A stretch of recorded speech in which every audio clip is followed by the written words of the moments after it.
We're constantly hearing numbers about the health of the real estate industry, right? But what if the numbers we hear most often are actually telling the wrong story? Well, a brand new analysis from AccountTECH suggests exactly that. It reveals this hidden truth about brokerage profitability that, honestly, it changes how we should be looking at the market.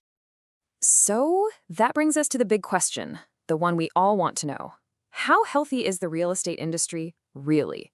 We see all these headlines about record profits or, market slowdowns. But so often, those are just averages. And an average can hide just as much as it reveals. And this is the key. The real story, the true picture of financial health, it isn't found in one single tidy number. It's in the entire spread of performance, what we call the distribution. So let's break down what that actually shows us. All right, so AccountTECH went and analyzed their benchmark data, and they tracked the financial performance of brokerages over a 3-year period. And what they found, well, it wasn't just some minor trend. It was a fundamental shift in the industry's entire landscape. So we're going to walk through this 3-year journey together. We'll start back in 2023 to see the baseline. Then we'll watch how the industry moves through this transition period in 2024. And finally, we'll land on what AccountTECH is calling the new reality of 2025. Let's get right to the data. This first part of the story, it's all about this massive migration. We're talking about firms moving away from really significant financial losses and heading towards stability. Okay, so this was the picture back in 2023. Look at those bars on the left. A really significant portion of the entire industry was operating at a deep loss, with margins below -5%. I mean, that is an incredibly unstable foundation for any market. Now, fast forward just 1 year to 2024, and you can see a really clear shift. Those deep loss bars on the left are shrinking, and at the same time, the bands right around the break-even point are starting to grow. Firms were clearly beginning that journey out of the red. And here we are in 2025, and it's a complete transformation. That deep loss category has shrunk dramatically. But the most important change, the one you really have to see, is that huge cluster forming right there in the middle, in that 0 to 5% positive range. This, right here, is the new, stable core of the industry. So just to sum up what we just saw in those charts, the number of companies losing a lot of money, it plummeted. The middle ground, the firms that are breaking even or making a modest profit, that expanded massively. And even the higher profit tiers saw some nice, healthy growth.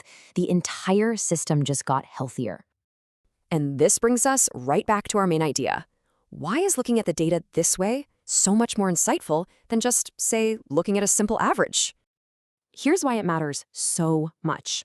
An average can go up just because a few big winners are doing exceptionally well, even while most of the firms are actually struggling. But a distribution analysis, like what you see on the right, it shows you if the improvement is broad-based. It reveals the systemic health of the entire industry. AccountTECH CEO Mark Blagden, he puts it perfectly. He says this kind of analysis shows whether an improvement is structural or cosmetic. And what we're seeing here is absolutely structural, a real fundamental change to the industry. Okay, so what does this new, stronger foundation actually look like for the industry as we move forward? This right here, this is the new center of gravity, 0 to 5%. It's not about these spectacular blowout profits. It's about a massive group of firms that have achieved a sustainable, stable, and modestly profitable footing. This has become the industry's new financial core. And like Mark Blagden says, this is not a story about a few winners just pulling away from the pack. It is a story about systemic improvement. More firms are reaching sustainability. It's like the tide is lifting more boats. So what should you really take away from all this? It's pretty simple, actually. First, far fewer firms are at immediate financial risk. Second, this isn't some isolated success story. It's widespread stabilization across the board. And third, all of this adds up to an industry that is way more financially resilient and just better prepared for whatever comes next. And this leaves us with a final thought. Now that the industry is on much more solid ground, with more firms focused on sustainable operations instead of just pure survival, what's the next chapter in this story?